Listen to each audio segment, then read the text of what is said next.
Trees lay sprawled across the valley like fallen giants, their roots clawing at a sky the color of wet ash. The air smelled of salt and broken things. Houses had no roofs, boats had no hulls, and the fields had become a single sheet of brown water. It was as if the storm had wrung the breath, the color, and the memory out of everything it touched. In 2013, when the strongest typhoon on record slammed into their island, it took almost everything. It tore away roofs and fishing boats, swept away years of savings and grain, and left behind a silence so loud it rang in people's ears. But it could not take the tiny bundle Rosa now held as she knelt in the muck of her ruined rice field. Wrapped in a strip of cloth stained with mud, smoke, and tears, the seeds were light enough to balance on her palm. A few grains of rice, a scattering of beans, a handful of unfamiliar shapes from seasons she only dimly remembered. They were the last survivors from her grandmother's old seed jar, stones of memory that had somehow stayed dry while everything else drowned. Behind her, feet splashed softly through the mud. Anika, 12 years old and thin as a sapling, stopped at the edge of what had once been a straight row of rice. Her hair hung in tangled ropes. Her eyes looked too old for her face. She stared at the seeds in Rosa's hand, then at the drowned field, and her lips shaped the question that haunted every farmer. "Mama," Anika whispered, "will we plant again?" Rosa's throat tightened. The storm had not just flattened houses, it had shattered the very idea of tomorrow. She looked from her daughter's face to the fragile seeds, to the sky still sagging with gray. Her answer would not fit into words, so she said nothing. Instead, she closed her fingers around the seeds as if they were the last match in a world gone dark. The days that followed slid past in a blur of cues and calculations. Long lines coiled outside relief tents, hundreds of neighbors shuffling forward beneath shredded umbrellas for rice, canned sardines, medicine. Mothers like Rosa squinted at measuring cups, turning 3 days of food into 4, 4 into 5. On the third day, she joined the line for farm supplies, Anika beside her, sack in hand. Up ahead, she recognized 3 women she had weeded and harvested beside for years. Maria, with her broad shoulders and deep, sun-carved wrinkles. Luz, small and quick-eyed, holding an empty rice sack like it might still remember the weight of grain. And Elena, youngest, educated in the city, her hands soft but her gaze sharp with worry. She stared at the seeds in Rosa's hand, then at the drowned field, and her lips shaped the question that haunted every farmer. "These seeds drink chemicals," she said. "What happens when we can't afford more?" Luz's fingers traced the weave of her empty sack. "My Lola used to say, 'Save your seeds, save your future.' We stopped listening." Elena spoke of flood-tolerant and drought-tolerant varieties she had read about, traits their own grandmothers once selected for. Through a gap in the tarp, they could see the bridge that had once tied their village to the town.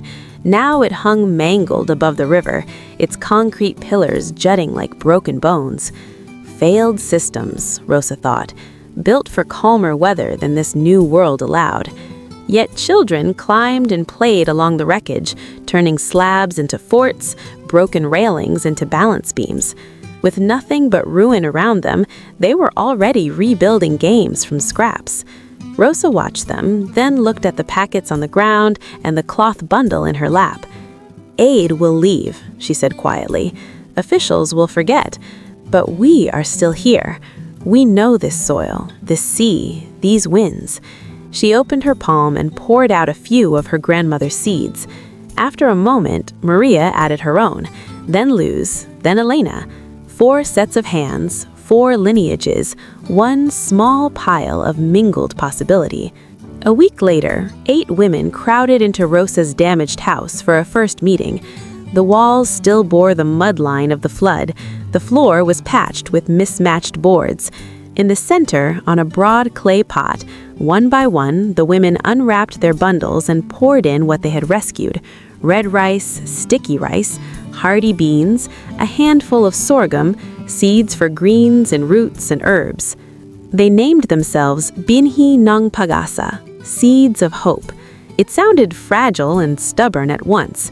Not victims, not mere beneficiaries, but partners with the earth.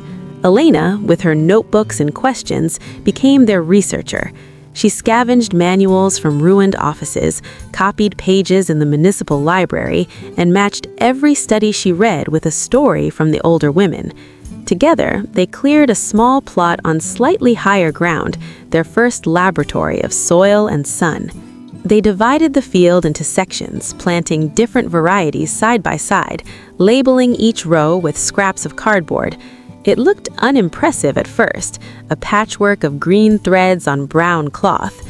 Then, 3 months later, when the sky darkened without warning and rain crashed down for days, the patchwork became a test. Hybrid fields nearby drowned in pooled water, pale stalks collapsing. In the cooperative's plot, some plants failed, but others bent, straightened, and held. Luz knelt beside a tall rice whose roots dove deep and whose stems refused to snap. Over the drum of rain, she said, "My grandmother called this tingip." She said it never feared floods. Her tears mixed with the storm.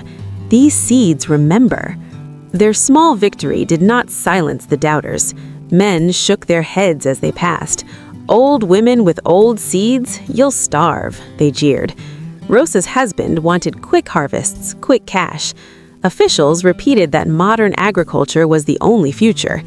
As months slipped by, the cooperative's resources thinned. Their trial harvest filled pots, not barns. Some nights, Maria sat at her table with land sale papers spread before her, tracing the blank line where her signature would go. Rosa watched Anika's shoulders narrow, her rice bowl emptier. On a crooked shelf, her grandmother's jar, nearly empty now, stood beside a sputtering candle whose flame leaned toward darkness like a tired body falling. "Did we make a mistake?" Rosa whispered to the faded photograph of her grandmother pinned to the cracked wall. Her words tasted of ash and doubt. Outside, the wind slipped through holes in the roof like a second, smaller storm. At first light, pounding footsteps shook the floorboards. Anika burst in, breathless, waving a damp sheet of paper. "A village 20 kilometers away had no rain," she said. "Their hybrids died. But the sorghum we shared with one farmer, your sorghum, Rosa, it lived. 2 families are coming to join us." Hope rushed back like air into lungs that had almost stopped. If one drought-stricken field could be saved, others might be too. The women threw themselves into organizing properly. They rebuilt an old bamboo shed on stilts, high above flood level, and turned it into a seed house. On its shelves, glass jars and clay pots lined up in careful rows, labels written in Elena's neat script, name, origin, traits, last harvest, and stories. Outside, their fields changed shape with each season. Instead of endless rows of a single crop, the cooperative's land became a living mosaic, strips of purple corn beside waves of red rice, patches of leafy greens shading root crops, trees and hedges breaking the wind. Yields in normal years matched the hybrids. In bad years, they surpassed them. Anika, now 13, planted her own plot and began teaching younger children how to choose, dry, and save the best seeds. Some people still needed proof drawn in straight lines. One season, Elena traveled to the municipal hall with posters rolled under her arm. Before a room of officials, she laid out simple charts, yields in flood and drought years, input costs, nutrition levels of their traditional grains. The numbers were irrefutable. That year, not 2, but 20 families asked to join the cooperative. The broken bridge that had once symbolized abandonment was eventually rebuilt. Its new pillars sunk deeper into the riverbed. Across it traveled not just sacks of produce, but jars of seed and notebooks of instructions. At the regional market, the cooperative stall overflowed with color. Their climate-smart rice and vegetables fetched higher prices, enough for school uniforms, sturdier roofs, and for some, the first small savings accounts of their lives. In a few years, 15 communities copied their model. More than 500 families now planted, saved, and shared dozens of resilient varieties. On blackout nights, Rosa stepped outside and saw candles in windows all along the hills, small, stubborn lights of preparation forming a quiet, human constellation. On a clear morning, Rosa and Anika stood at the edge of their mosaic fields. Rosa said, "The storm took our harvest, not our knowledge." Anika planted one bright grain and replied, "Next time we face it prepared and together."